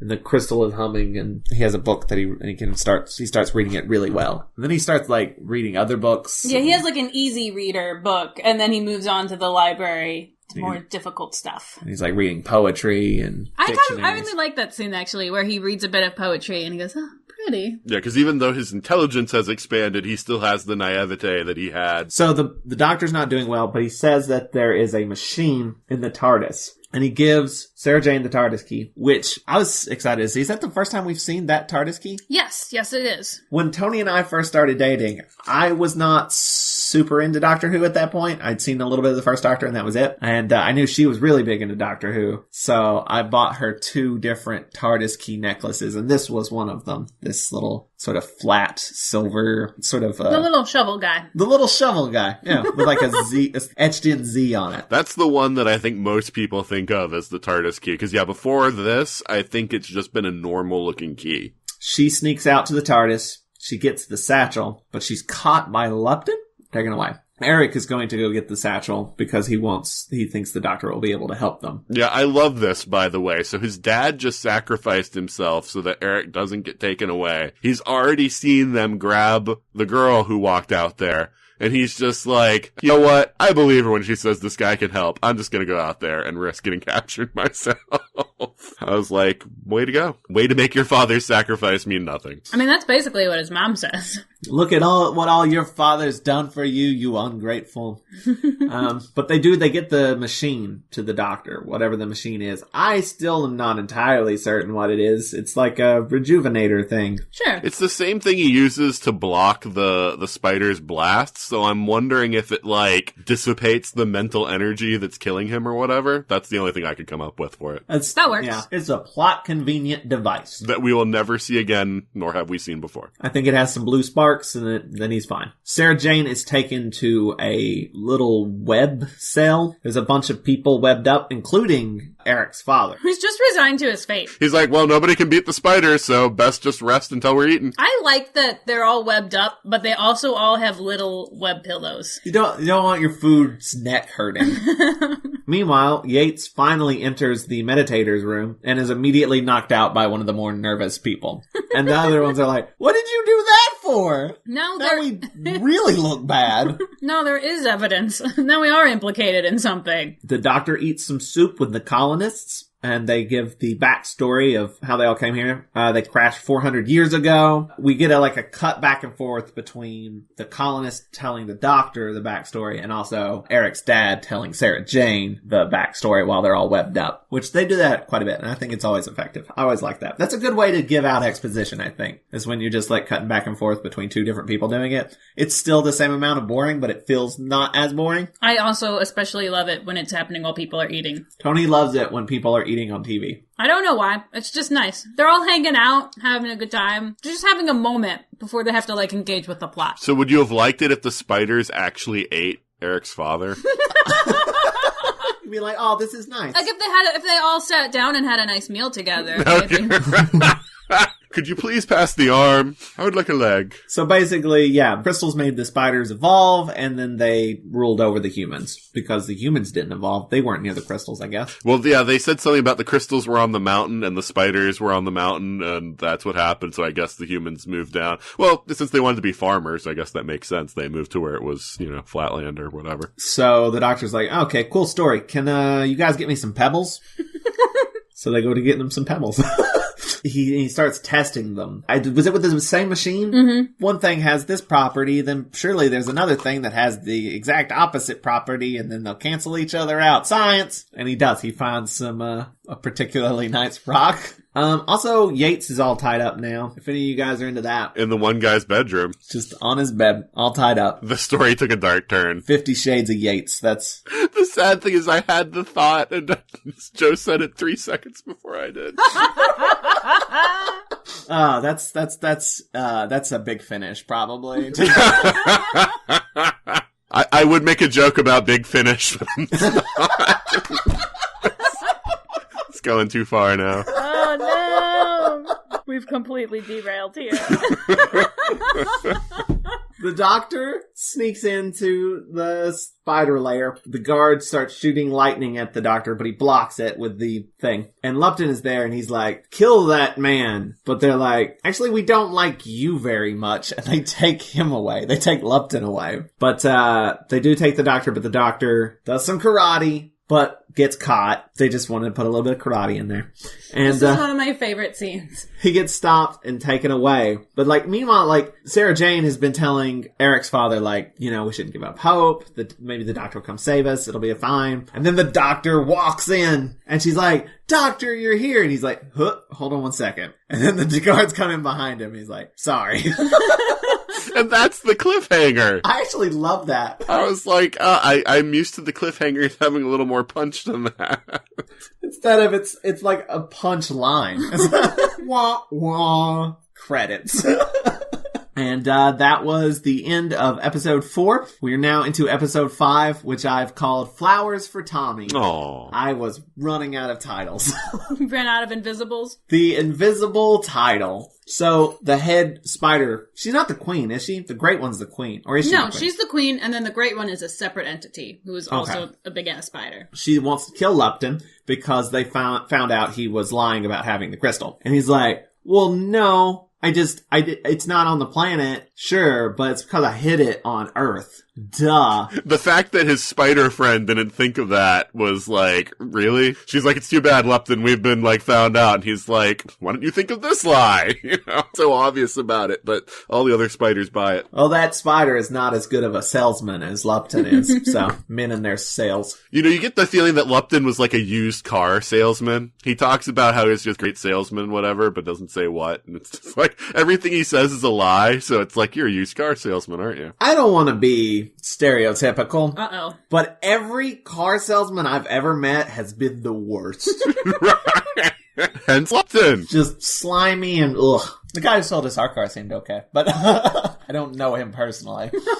He could be terrible in real life. Who knows? He's probably slimy. But the other spiders seem unsure about who they want to align themselves with at this point. They're like, the queen's been challenged a lot. But they're like, the queen sucks. Maybe it's time to have a new queen. And everyone seems like pretty quick to jump on this. They're like, yeah, good point. but then she's sort of like, hold on. I'm gonna go talk to the great one. We're gonna get this all sorted out. Figure out what's going on. And then they oh, something fell. Check for giant spiders. What if they're invisible? Start slapping everything. Okay, so, don't do that. Why would you do that? Toni started walking her hand slowly across my back. Terrible. I'm sorry. Terrible person you are. But the doctor is about to get webbed up, and he seems really excited about it. I really like the scene with him and Sarah Jane where he's trying to take her mind off of it by making the worst puns that he can possibly come up with about spiders and being eaten, and he's just punning away, and she goes from being like really despondent to just like laughing, and I thought that was really cute. That was an adorable moment. I loved it. Yeah, my note says the doctor and Sarah Jane are giant nerds. But the doctor's like, don't worry too much. Like, I've given Eric and his people some rocks. So basically what they do is they attach the rocks to their foreheads with like headbands, and that like protects them from mind wiggles. A guard comes in and cuts open Sarah Jane's thing. Because the queen wants to talk to Sarah. Sarah Jane has a little bit of trouble getting up because she's all pins and needles, which you would be if you were all cocooned. Doctor basically just yells out, try to slow him down, as she's being loud, taken away. And then the doctor just starts wiggling around in his cocoon and does what he does, which is name drop. And tries to do it in a way where it doesn't seem like he's name dropping. What was that man's name? Harry Henderson? Hendricks? Noted with an H. Houdini. And then he gets out of the cocoon, basically tells Eric's dad, I'll be back with a knife. And he's like, fine, I'm comfortable anyway. I got a spider pillow. That's all I need. Hope they don't eat you before I come back. Bye. Good luck. Sarah Jane is brought to the queen, and the queen basically is like, listen, what I really want is peace. I'm not into this whole being evil thing. And I love that Sarah's just like, oh, okay, that sounds great. You know, I'm like, really, Sarah? Really? You buying this? What do you need me to do? I'll do it. And the nice thing is you don't see what happens next, but you know what the queen's like, just turn around, expose your back, thank you. All I need is one quick piggyback ride. But, okay, so back to Yates. The guy just lets Yates go. Like, I don't know why we were doing this. This is bad. We're all really high strung. We have not been meditating as much as we're supposed to. Yeah, because Yates tells him that he'll help them because they need 5 people for the circle, and that he'll help them to create another portal so that Lupton can come back. Which is not going to be the best thing that happens. But he wants to help because he wants Sarah Jane back. The Spider and Lupton have a small little domestic feud. They start hurting each other's brains a bit. They don't have a very healthy relationship. Tommy is sort of figuring out the plot a bit. He wants to talk to Yates about stuff. But he hears that they're going into the cellar, and he starts to remember that Lupton was going to the cellar, and Sarah Jane telling him to tell Yates and all that stuff. So he's going to go talk to Cho-Chi about it. Did I get his name right that time? Well, you got it backwards. It's Cho-Ji. Yeah, you did. Cho-Chi.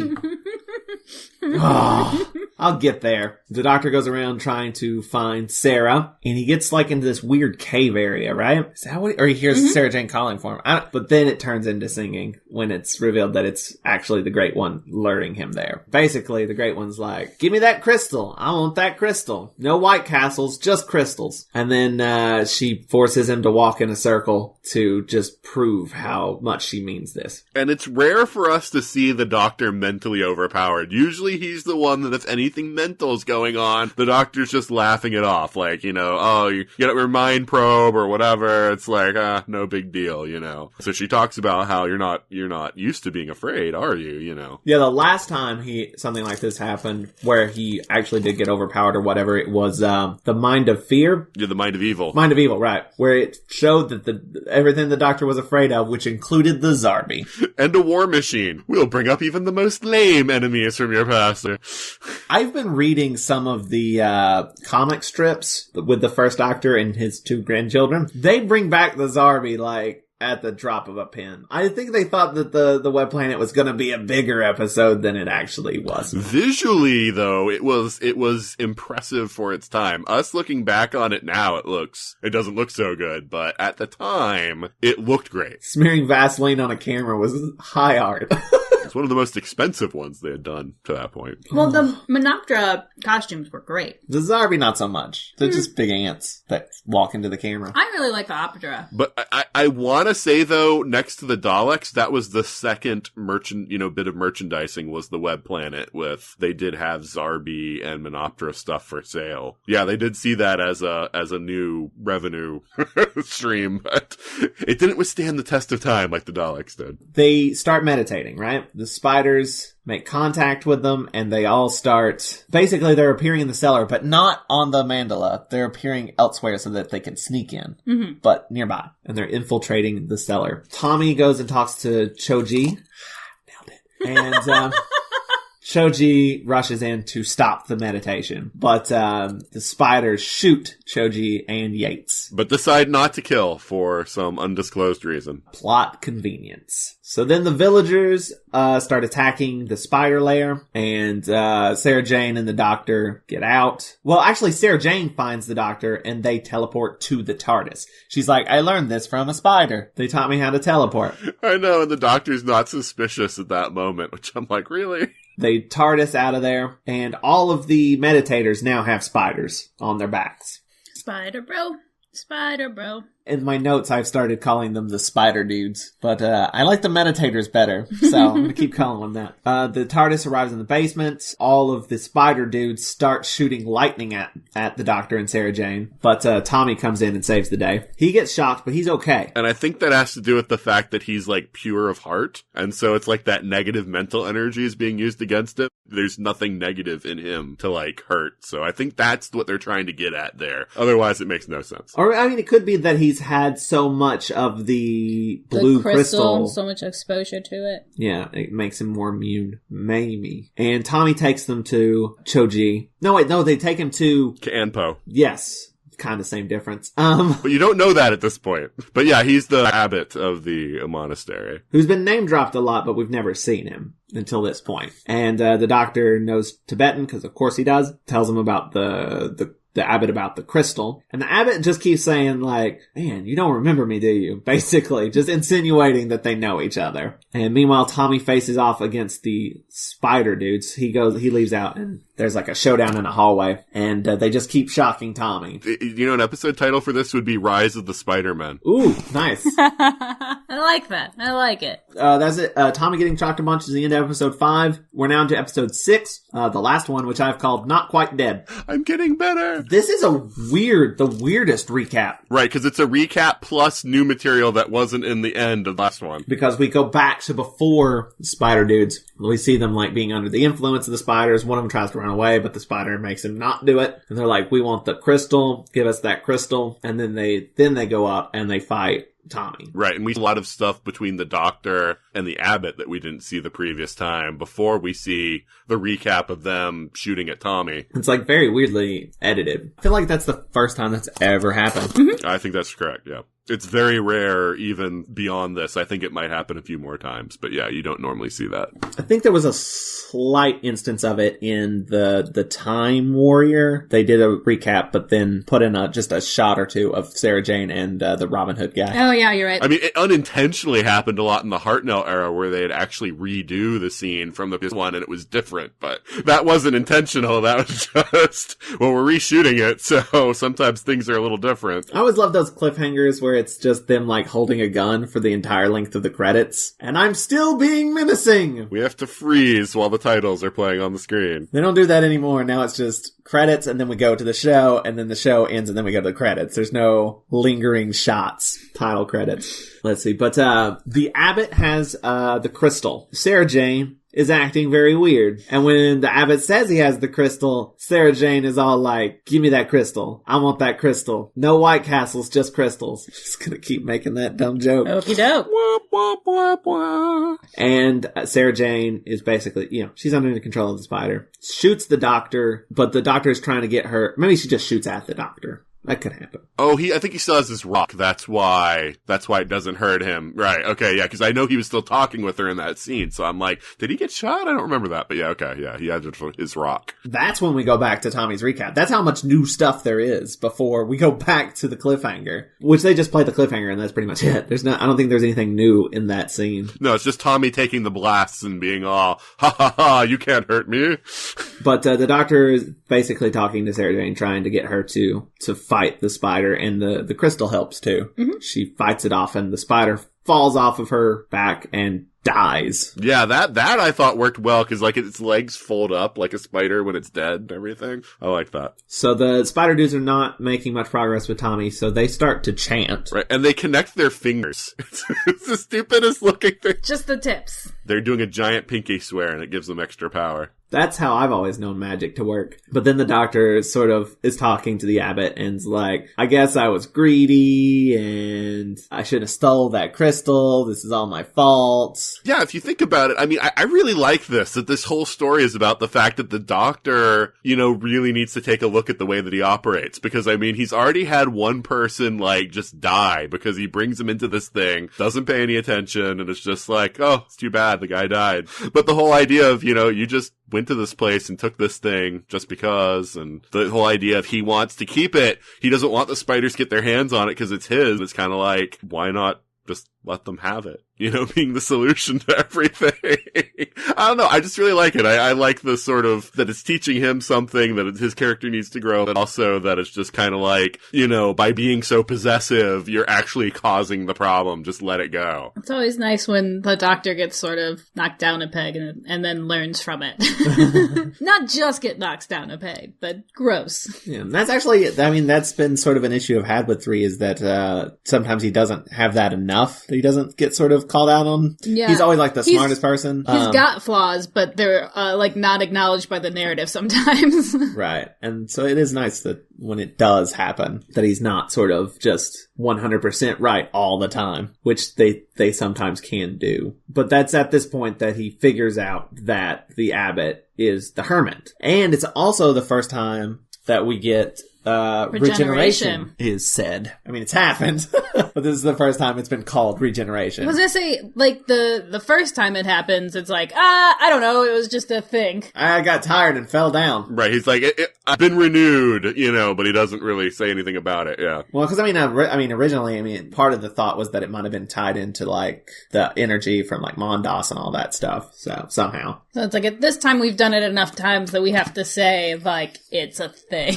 And it really contextualizes what happened with the second Doctor, too, because the Time Lords just kind of say, we're going to change your face, Doctor, so it doesn't really seem like it's all that bad of a thing. But here it's like, they're talking about, you become a completely different person, and they haven't put the limit on it yet, but it's like, it's a bigger deal than just changing your face. And we also find out that, Cho-Ji is a projection of the Abbot. So they are the same person. The Abbot is regenerated since the last time the Doctor saw him. Yes. Okay. But Cho-Ji is the projection.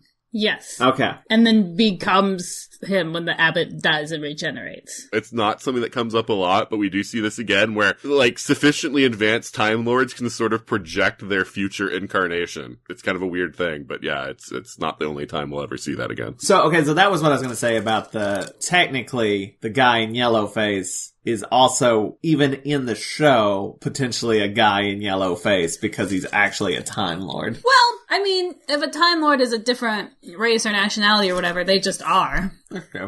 I'm just trying to think it through. Well, he's trying to pretend to be a human, and that's not, that's not right. Frankly, I find that offensive as a human. Okay, so, Cho-Ji.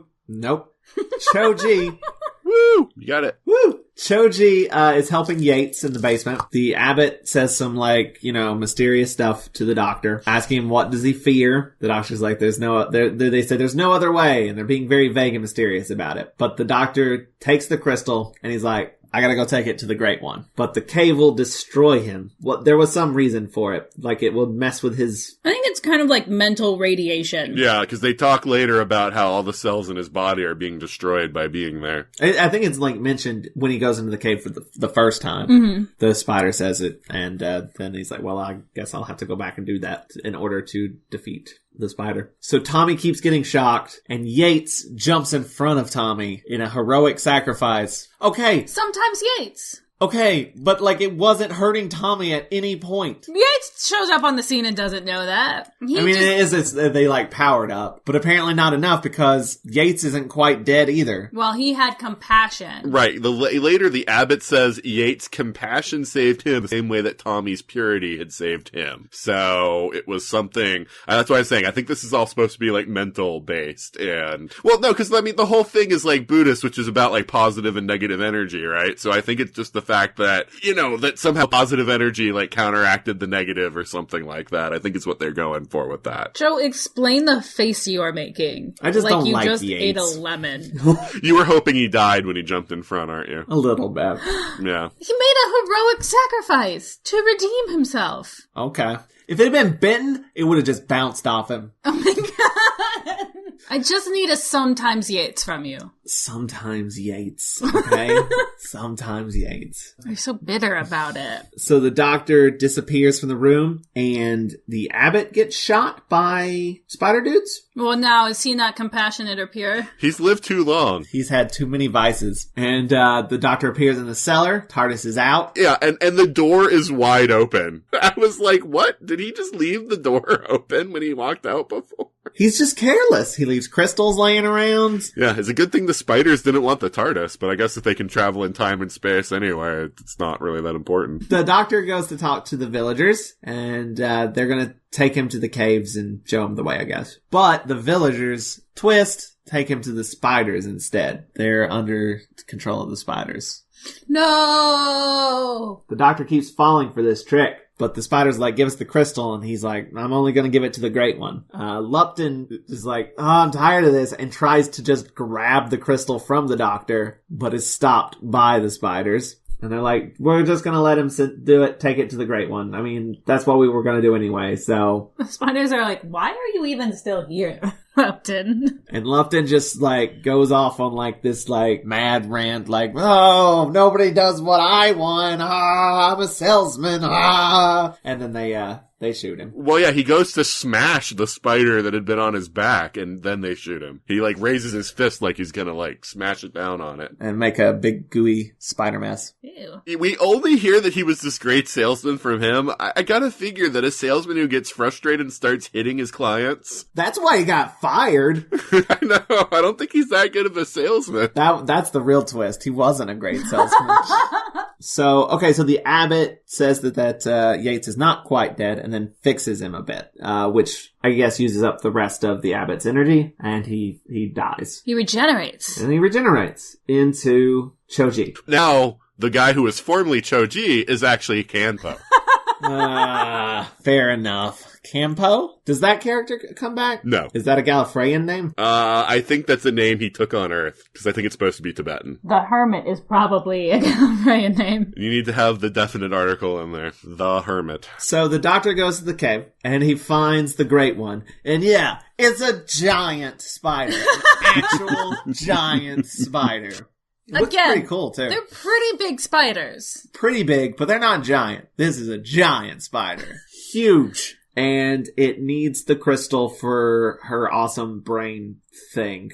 It's basically made out of crystals, a, like, thought transmitter thingy. Right, it's supposed to, like, amplify her thoughts so that her will becomes reality. Sort of like, what's his name? Emo guy in the Three Doctors. Oh, Omega. Emo guy. Yeah, Emo guy wasn't helping, but then you said Three Doctors, so. But the doctor's like tries to warn her, don't do it, it will overload and be bad. The spider's like, don't believe you, and like teleports the crystal out of his hands into the machine, I guess. And it overloads. Surprise. So really, if the doctor had just given the crystal at the very beginning, would have taken care of all of us. Well, this would have been 5 episodes shorter. Well, probably 4, because there was a whole episode of just belly dancing and magician stuff. Well, we definitely need that chase. So 3 episodes shorter. But the spider council starts freaking out. The villagers are out from under the thrall, and they get out of there. The spiders fall off of the spider dudes, the meditators. The doctor gets away, and TARDIS is out. And then the mountain explodes, because we gotta have an explosion. Yeah. And then we jump forward in time a bit, Earth-wise, I guess. Yeah. Because the doctor has been gone for 3 weeks, and Sarah Jane has dropped by Unit to talk to the brig about it. Well, what I can't believe is that his lab is completely empty. Like, now, all his stuff. I'm like, the doctor's been gone for 3 weeks before, right? I mean, it's like, you guys have just been like, well, he went off to face the spiders and didn't come back. I guess he's dead. Seems a little harsh, because it's an empty room right now. To be fair, he could have came back as soon as he left. He's got a time machine. Right, but when does how often does he do that? I mean, usually he can't really control it right, so. What's 3 weeks to him? Yeah. I mean, the last time he was gone with Sarah and then they came back, it's like dinosaurs had invaded London, so you gotta figure that there were 3 weeks for that crisis and the evacuation and everything, at least, so. That's true. Well, they were so busy with that they didn't have time to clear out his office. Or they did. would have. Or they did, and then he came back and they're like, oh shit, put it back. Go, go, go. Also, the brig sort of mentions that, he'll probably come back. I remember one time he went away and he came back and he had a completely different face. A little foreshadowing. little bit. And the doctor TARDIS is in, and he doesn't look good. And he says that he got lost in the time vortex. And then there's a callback sort of to Monster Peladon. Because when Sarah Jane thought he was dead, and she cried on him, and he woke up. Like, I ain't dead. And she's crying here too. And there's also the line about where there's life, there's hope. Yeah. And that's what he says. He says where there's life, and that's all he says. He doesn't say anything else. That's how he goes. It's very sad. It is. He's Those are good last words. He's like doing some really good acting too. Like John Pertwee is. Like, he's selling the hell out of this thing. I expect nothing less. I gotta wonder how kids who watched back in the day felt, because he was the doctor for 5 years, so you gotta figure he picked up kids watching that had never seen Troughton. And, suddenly have, like, the doctor die, like, right in front of them. It's like, were they traumatized by this? Did they know that he would change? How upsetting was this?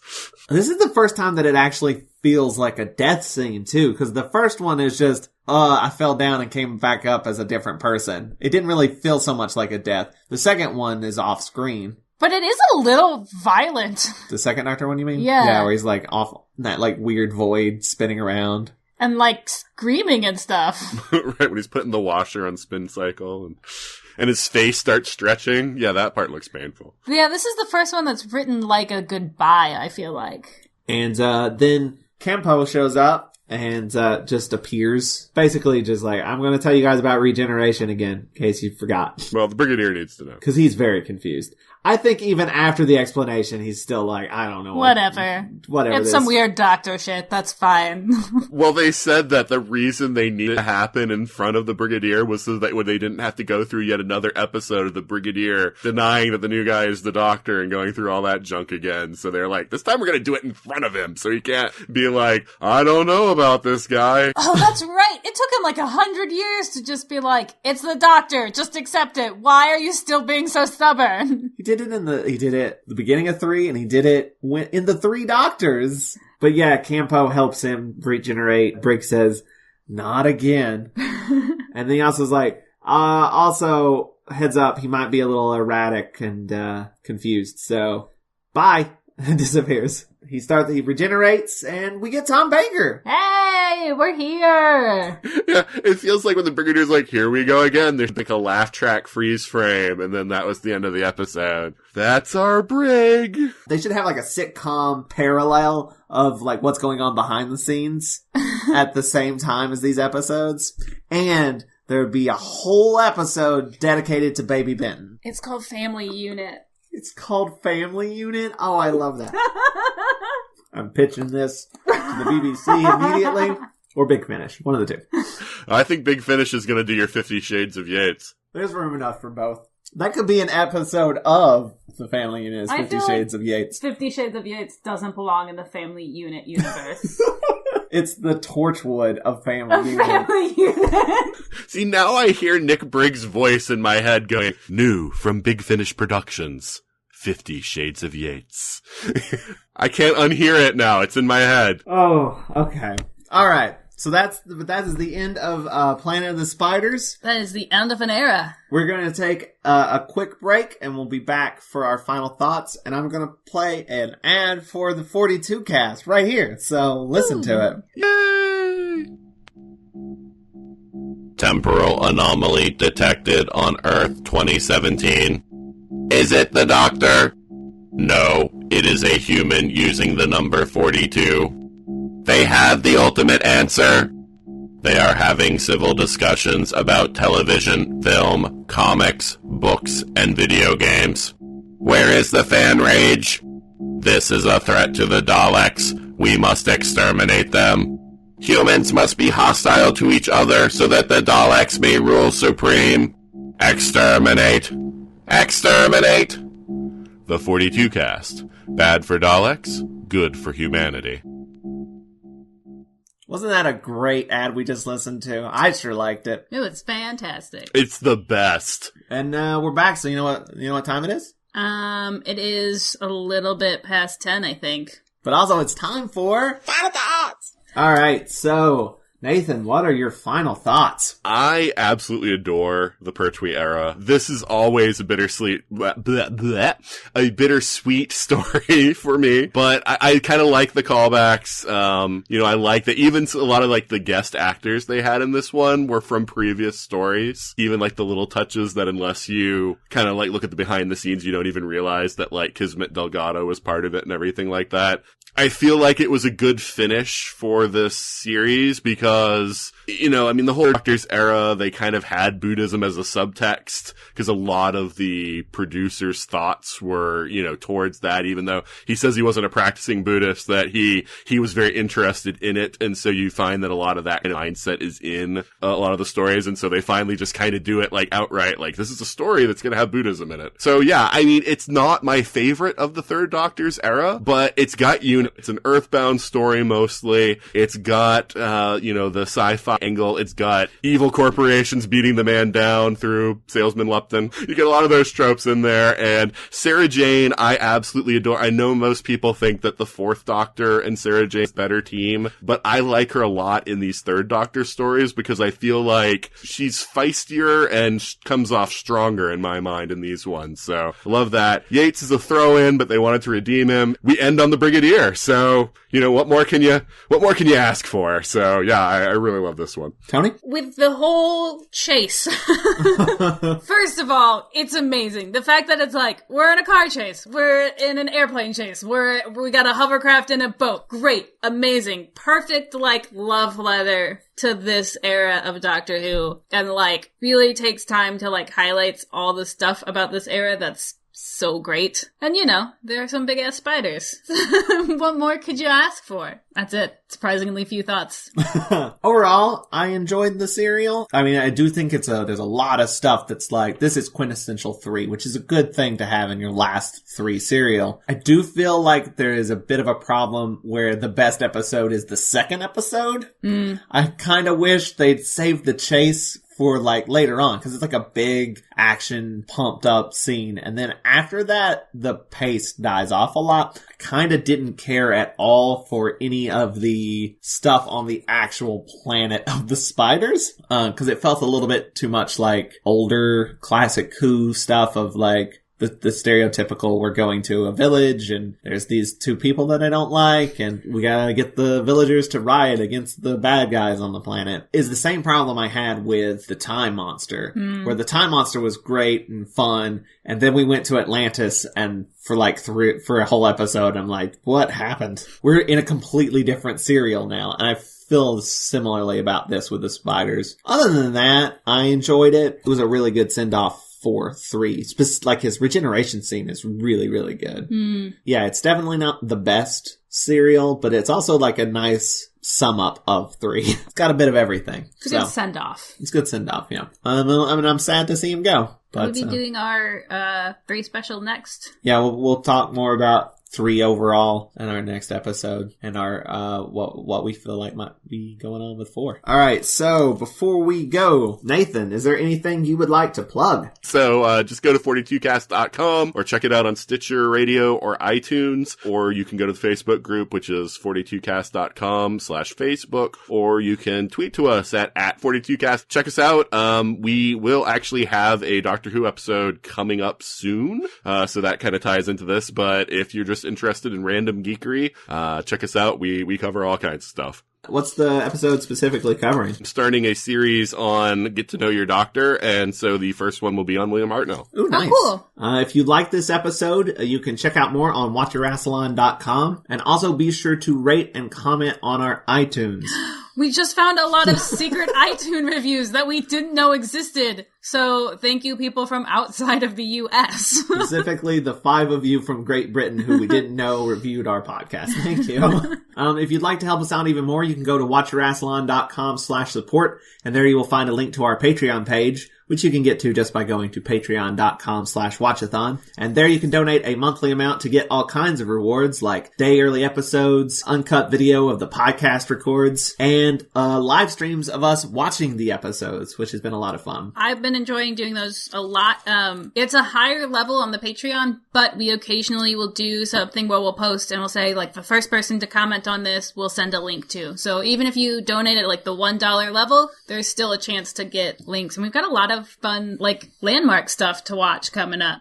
Be sure to check that out. And also on our support page is a link to our Amazon wish list where you can sponsor an episode of the podcast by purchasing the corresponding serial on DVD for us. We'll mention you in the podcast and put your name on our Friends of Rassilon page. Speaking of, special thanks again to Matt Golden for sponsoring this episode. Hey, thanks, Matt. You can follow him on Tumblr at mgoldentumbles.tumblr.com. That's Tumblr's without an E because it's Tumblr. And tune in next time when we do a look back at the 3rd Doctor. We'll do our top, or what do you call it, the Sweet 16? Sweet 16. Do a Sweet 16. We'll talk about the companions and the monsters and all that good stuff. See you then. Keep calm and wrestle on. Goodbye and I love you. Keep calm and wrestle on. Oh, that's funny. That hasn't happened yet. That's what replaced Rassilon. You can say it. It's been Rassel awesome. I told you it was going to take off. Well, here we go again. This has been a broadcast of the ESO Network, your station for all things geek. Classic, current, and beyond. Be part of the crew at ESONetwork.com.